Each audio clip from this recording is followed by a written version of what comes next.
1300년의 침묵. 신라가 숨긴 비밀. 죽기 전에 사람들한테는 말하지 못하고 집에만 쌓아둔 이야기가 하나 있습니다. 죽기 전에 한 번쯤은 꺼내놓고 가야겠다. 그런 생각을 하게 만드는 이야기죠. 선생님, 제일 기억에 남는 유물이 뭐예요? 학생들이 와서 꼭 이렇게 묻습니다. 그러면 저는 늘 웃으면서 딴소리를 해요. 유물도 유물인데 발굴하다가 쫓겨날 뻔한 일이 더 기억나? 하지만 속으로는 항상 같은 걸 떠올립니다. 안압지 진흙 속에서 처음 모습을 드러냈던 조금 민망하고 조금 웃기고 조금 눈물이 나는 그 나무 조각 하나 말이에요. 일부 1974년 11월 안압지의 충격, 연못바닥에서 나온 것. 1974년 11월 경주 안압지, 지금은 동궁과 월지라고 부르는 그곳이 그때는 그냥 물도 탁하고 잡초도 많은, 솔직히 말해서 여기가 통일신라 왕궁의 정원 맞나? 싶을 정도였습니다. 박정희 대통령의 지시로 시작된 경주 관광개발 계획, 안압지 준설 작업이 그 일환이었죠. 오늘도 준설이야, 준설. 저 같은 젊은 조사원들은 삽 들고 진흙 퍼올리면서 투덜거렸습니다. 그런데 삼날이 뭔가에 계속 탁 걸리기 시작했어요. 기와 조각, 토기 조각, 나무 조각. 이건 그냥 준설이 아니고 발굴인데요. 이 말 한마디에 작업이 싹 바뀌었습니다.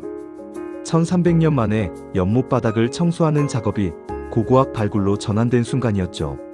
선생님, 이거 목간인가요? 그날도 평소처럼 진흙 속에서 뭔가를 건져 올리던 날이었어요.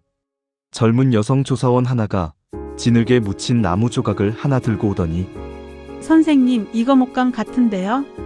하면서 팀장에게 갖다 줬습니다. 나무에 글씨를 새겨 기록으로 쓰던 목간. 그런 게 안압지에서 많이 나왔거든요. 그러니 당연히 또 하나 나왔구나 싶었겠죠. 근데 팀장이 그걸 받자마자 얼굴이 순간 굳더니 입꼬리가 아주 미세하게 떨리기 시작했습니다. 이건 내가 볼게요. 자네는 저쪽 구역 계속 봐요. 그렇게 황급히 조사원을 돌려보내더니 세척장 한쪽 구석으로 쓱 들어가 버렸어요. 저는 그때까진 몰랐습니다. 아, 중요한 문자나 기록이 나왔나 보다. 그 정도로만 생각했죠. 나중에 알았어요. 그게 왜 그렇게 몰래 씻겨야 했는지. 세척대 위에 올려놓고 진흙을 씻어내자 그 나무 조각의 진짜 모습이 드러났습니다. 길이 17.5cm, 굵기 3.8cm, 소나무로 만들어졌고 표면은 정교하게 연마되어 있었습니다. 그런데 그 형태가 한눈에 봐도 이건 그냥 막 깎은 막대는 아니다. 그건 분명했습니다. 남성의 그것, 발기한 상태로, 너무나 사실적으로. 팀장이 한숨을 내쉬더니 에이구, 이거 곤란하네. 이렇게 중얼거렸어요. 현장에 있던 몇몇 남자 조사원들이 슬쩍슬쩍 옆눈질을 하며 모여들었습니다. 그리고 한 친구가 아주 조용히 하지만 결정적인 한마디를 했죠. 이거 그거 아닙니까? 그 순간 다들 기침을 하며 시선을 피했습니다. 더 충격적이었던 것, 더 충격적인 건 따로 있었습니다. 옹이를 이용해 3개의 돌기가 만들어져 있었다는 겁니다. 이건 단순한 상징물이 아닌데요? 한 연구원이 조심스럽게 말했습니다. 만약 이게 풍요나 다산을 기원하는 신앙용이었다면 이런 세부적인 돌기까지 만들 필요가 있었을까요? 그리고 표면이 너무 반질반질했습니다. 손때가 묻어서요. 이건 그냥 재단에 세워놓고 가끔 보던 물건이 아니다. 현장의 공기가 묵직해졌습니다. 빨개진 얼굴들. 문제는 그 유물을 처음 집어들고 팀장에게 가져갔던 그 여성 조사원이었습니다. 그 친구는 계속 목간인 줄 알고 글자 보이셨어요? 하고 해맑게 물어봤어요. 팀장은 최대한 담담한 얼굴로 대답했습니다. 글자는 없고 나무 조각이야. 이건 내가 따로 정리할게. 그 친구는 고개 끄덕이고 돌아갔지만 나중에 세척 다 끝난 뒤에 그 나무를 본 순간 얼굴이 새빨개졌습니다. 아, 선생님 이거 설마 그 이후로 그 친구는 한동안 목감만 보면 의심스러운 눈으로 쳐다보곤 했습니다. 지금 생각하면 참 귀엽죠. 현장에서는 다들 혼자 킥킥 웃다가도 보고서 쓸 때만 되면 아주 진지해졌습니다. 그리고 또 나왔다. 그날 발견된 건 한 개가 아니었습니다. 총 3개. 모두 비슷한 형태. 모두 정교하게 제작됨. 모두 손때가 묻어 반질반질. 이게 한두 개가 아니네요. 발굴단은 당혹스러워했습니다. 더 당혹스러운 건 안압지가 어떤 곳인지 알았을 때였습니다.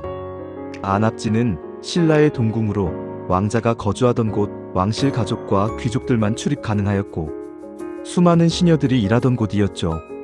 그럼 이건 궁궐 여성들이? 말을 잇지 못했습니다. 침묵의 합의 보고서를 작성할 시간이 왔습니다. 이걸 어떻게 적을까요? 회의실이 조용했습니다. 결국 이렇게 기록되었습니다.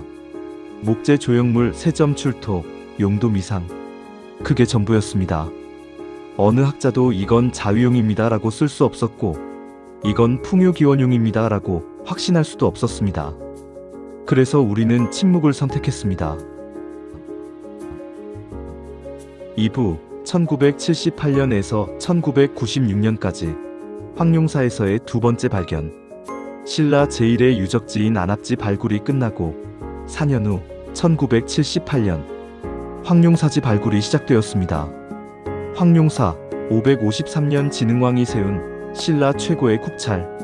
9층 목탑이 하늘을 찌르던 곳. 왕실의 제사가 거행되던 신성한 공간. 야, 여긴 실수하면 안 된다. 뭐 하나만 잘못 건드려도 신문에 이름 나는 수가 있어. 그렇게 농담을 주고받던 어느 날이었습니다. 회랑 외곽 B-7구역. 여기 뭔가 있습니다. 또 나왔습니다. 이번엔 나무가 아니라 돌. 회색으로 극사실적으로 조각된 길이 8.7cm의 귀두, 직경 5.3cm 음경 부분은 부러진 채로 발견되었지만 남은 부분만으로도 충분히 알 수 있었습니다. 극사실적으로 조각되었다는 것, 힘줄까지, 피부 주름까지, 요도구까지, 마치 그리스 조각상처럼. 이게 절에서 나왔다고? 발굴단은 또 한 번 침묵했습니다. 안압지는 그래도 귀족들이 노는 곳이었지만 황룡사는 국가 사찰입니다. 왕과 왕비가 무릎 꿇고 기도하던 곳, 승려들이 경전을 외우던 곳이었죠. 그런데 그곳에서 왜? 안압지 발굴. 그로부터 18년 후 1996년 여름 황룡사 동편 담장 바깥쪽 배수로 여기 돌이 하나 특이합니다. 또 나왔습니다. 이번엔 너무 명확했습니다. 활석제 남근, 남은 음경 길이 7.9cm, 귀두 직경 4.8cm. 실물 크기, 그리스 조각처럼 사실적으로 표현되었고 곡선 및 힘줄, 피부 주름, 요도구 모든 게 완벽했습니다. 하지만 음경 부분이 부러져 있었습니다. 그리고 발굴을 담당한 이은성 문화재청 학예연구관은 결정적 증거를 발견했습니다. 사용하다가 버린 겁니다. 부러진 곳의 색깔과 손을 탄 부분의 색깔이 완전히 달랐어요. 무슨 뜻일까요? 한참 사용하다가 부러지자 하수구에 버린 것입니다. 마치 요즘 사람들이 망가진 물건을 쓰레기통에 버리듯 1300년 전 신라 사람도 똑같이 했습니다. 이건 실용품이었다는 얘기네요. 현장이 술렁였습니다. 더구나 이게 나온 곳은 황룡사 담장 바깥 배수로입니다. 여기로는 경주 도심 쪽 물이 흘러들어왔을 겁니다. 즉, 절 안에서 만든 게 아니라 밖에서 흘러들어온 것입니다. 누군가 집에서 쓰다가 몰래 버리러 나온 걸까요? 3부. 신라는 우리가 아는 그 신라가 아니었다. 토우가 말해주는 것들은 사실 단서는 이미 있었습니다. 45세기 신라 무덤에서 나온 토우 기념들. 크기는 23cm. 토기 항아리나 고배 뚜껑에 장식처럼 붙어 있었습니다. 그런데 그 형태가 남녀 성기가 과장되게 표현된 다양한 성행위 장면이 너무 적나라해서 박물관도 전시 곤란하였습니다. 이런 토우들이 나온 무덤의 주인공은 귀족이었습니다. 즉, 신라 상류층은 이런 것들을 부끄러워하지 않았다는 뜻입니다. 지증왕의 전설에는 더 놀라운 기록이 있습니다. 신라 역대 왕 중 지증왕의 음경이 45cm였다. 믿기 힘들지만 기록으로 남아 있습니다. 다음은 경덕왕으로 20cm 이상, 안압지에서 나온 17.5cm짜리는 랭킹 3위인 셈입니다. 이게 과장이든 사실이든 중요한 건 신라 사람들이 이런 이야기를 기록으로 남겼다는 점입니다. 부끄러워하지 않았다는 뜻이죠.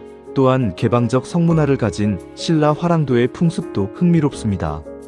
남성 간 친밀한 관계를 인정하고 미에 숭배 자유로운 교류 귀족 사회도 마찬가지로 근친혼을 허용하여 여성의 재산권 인정이 비교적 자유로운 재혼 처용설화를 보세요. 부인이 외간 남자와 잠자리를 하다 발각되어도 관대했습니다. 고 신라 시대까지만 해도 성개방적이었어요. 그런데 6세기 불교가 공인되면서 변하기 시작했죠. 불교 이전과 이후 흥미로운 패턴이 있습니다. 6세기 이전 성기와 성행위가 표현된 토우가 무덤에서 계속 나옴. 6세기 이후 불교 공인 후 이런 토우가 갑자기 사라진 것은 왜일까요? 불교는 금욕을 강조합니다. 청정을 중시합니다. 하지만 완전히 없어진 건 아니었습니다. 지하로 숨어들었을 뿐입니다. 안압지의 나무 조각들이 그 증거입니다. 사부. 그렇다면 용도는? 철학자들은 크게 세 가지로 해석합니다. 가설일 신앙용으로 풍요와 다산 기원하였습니다. 고구려 기록에 의하면 10월이 되면 나무로 남근을 깎아 제단에 모시고 제사 지냈다. 그리고 전 세계적으로 그리스는 헤르메스 기둥으로 여행자를 보호하고 인도는 링가로 시바 신을 상징하였으며 일본의 카나마라 마츠리는 매년 남근 축제를 진행하며 삼척해 신당은 지금도 남근제 지내므로 생명력 풍요 번영. 고대인에게 남근은 성적 의미가 아니라 창조의 신비였습니다. 가설 2. 궁중 여성들의 비밀. 안압지 남근의 특징은 옹이로 만든 3개의 돌기 성감 자극용. 손때가 반질반질하여 자주 사용. 안압지 시녀들이 많았던 곳과 중국 한나라 유승의 묘에서도 비슷한 청동 남근이 발견되었죠. 모두 귀두 양옆에 혹이 있었습니다. 하지만 불교가 들어오면서 성모럴이 엄격해졌어요. 그래서 궁중 여인들이 은밀하게 사용하였던 것으로 추정하죠. 가설 3. 한민속학자는 둘 다일 수 있다 말합니다. 기도와 실용이 분리되지 않았을 거예요. 아들 낳기를 빌면서 동시에 사용했을 수도 있죠. 고대 사회에서 신앙과 일상은 뚜렷이 구분되지 않았습니다. 황룡사의 경우는 황룡사 유물은 더 복잡합니다. 첫 번째 회랑 외곽절 안에서 나오므로 지진제, 땅의 신에게 재사용일 수 있고, 두 번째 배수로 절 밖에서 흘러들어온 것으로 도심 어느 집에서 사용하다 버린 것으로 사용 흔적이 명확함으로 볼 때, 즉 같은 황룡사 지역에서도 용도가 달랐을 수 있습니다. 5부. 그런데 왜 숨겨야 했는가? 조선의 검열, 고려 말부터 시작된 변화로 풍속 단속이 강화되고 불교가 억압되며 유교 국가로 전환되면서 성 관련 기록이 삭제되었습니다. 조선왕조실록을 보세요. 고려 시대 기록은 의도적으로 편집됐어요. 불편한 부분은 다 빠졌죠. 그 과정에서 사라진 것들은 고대의 자유로운 성관념과 생명 숭배 문화, 다산 기원 의례 등이 사라졌으며 지금 우리가 보는 전통은 사실 조선시대 전통이에요. 그 이전은 달랐어요. 1974년, 1978년, 1996년 발굴할 때마다 같은 일이 반복되었습니다. 발견, 당혹, 침묵, 은폐. 말하기 곤란했죠. 절에서 나왔다는 게 어떻게 설명하겠어요? 국민들이 오해할까 봐요. 오해가 아니라 이해를 못하는 거죠. 지금 사람들 눈으로 보면 음란한 거니깐요. 학계의 금기, 언론의 자제, 박물관의 전시 회피. 수장고 깊은 곳에서는 안압지의 나무 조각 3개, 황룡사의 돌 조각 2개, 모두 국립경주박물관 수장고 깊은 곳에 보관되어 있습니다. 전시실 조명도 못 받아보고 관광객의 카메라에도 잡히지 못하고 보고서 몇 줄의 기대 겨우 이름만 남겨놓은 채 전시를 하려면 설명 문구가 필요하잖아요. 근데 우리가 아는 건 나무와 모양뿐인데 나머지는 다 추측이에요. 추측만으로 사람들 상상력을 자극하는 전시는 조금 위험할 수도 있죠. 한 노학자가 고백합니다. 나이가 들수록 유물이 물건처럼 보이지 않을 때가 많습니다. 안압지의 나무 조각들을 보면서 궁 안여인들이 웃고 떠들다 밤이 깊어지면 갑자기 조용해지는 순간이 떠오릅니다. 황룡사의 활석 조각을 보면 경주 어느 골목 안 작은 집에서 불 꺼진 후에만 꺼내졌을 어떤 밤이 떠오릅니다. 그게 꼭 야한 상상이라기보다 말 못할 고민을 조용히 풀어내던 어떤 사람의 숨결처럼 느껴집니다. 우리는 보고서에 용도 미상이라고 적어 넣으며 학자로서의 체면을 지킵니다. 하지만 마음속에선 늘 이렇게 중얼거리게 됩니다. 그래, 삶이란 게 원래 그런 거지. 기도와 욕망이, 믿음과 위로가 서로 꼬여있는 법이니까. 가끔 젊은 친구들이 찾아와 묻습니다. 선생님, 이런 거 굳이 꺼내서 얘기해야 하나요? 민망해하는 사람들도 있을 텐데요. 그러면 저는 이렇게 대답합니다. 이걸 야에서 숨기면 결국 사람도 같이 숨게 되는 거야. 옛 사람들이 어떻게 살았는지, 어떤 고민을 했는지, 그걸 있는 그대로 보는 것도 역사를 대하는 한 가지 태도지. 부끄러운 건 이런 물건이 아니라 이야기를 못 꺼내는 우리 쪽일지도 몰라. 안압지를 걸으며 저는 이제 그 유물들을 떠올릴 때마다 모양보다 사람을 먼저 떠올리게 됩니다. 그걸 깎던 손, 그걸 쥐던 손, 그걸 묻어버리던 손. 누구였을까요? 왕자였을까요? 시녀였을까요? 시장통의 어떤 부부였을까요? 확실한 건 우리가 상상하는 것처럼 특별한 사람들만의 이야기는 아니라는 겁니다. 그저 몸도 마음도 사람인 채로 살았던 지금의 우리와 크게 다르지 않은 이들의 이야기겠지요. 1300년의 침묵이 깨지는 순간, 안압지를 걸을 때, 황룡사터를 지날 때 한 번쯤은 이렇게 생각해 보셨으면 합니다. 이 땅 속에는 아직도 우리가 모르는 수많은 사람들의 비밀이 잠들어 있겠구나. 그 비밀들이 꼭 화려한 금관이나 웅장한 탑이나 멋진 불상 모양만은 아닐 거예요. 어쩌면 손바닥만 한 나무 조각 하나, 주머니에 쏙 들어갈 활석 조각 하나에 누군가의 기도와 외로움이 몽땅 실려 있을지도 모르니까요. 마지막 말 언젠가 또 누군가가 흙을 파다가 작은 조각 하나를 발견하겠지요. 선생님, 이거 뭐죠? 그때 그 현장에도 아마 저 같은 사람이 하나쯤 서 있을 겁니다. 흙 묻은 조각을 한참 바라보다가 조용히 웃으면서 이렇게 말해줄 겁니다. 글자는 없는데 참 이야기는 많은 나무네. 그리고 그 이야기는 다시 누군가의 입에서 또 다른 세대의 귀로 전해지겠지요. 그렇게 역사는 가끔은 유물로, 가끔은 소문으로, 가끔은 노인이 들려주는 옛날 이야기로 조용히 이어져 가는 이야기로 전해지겠지요.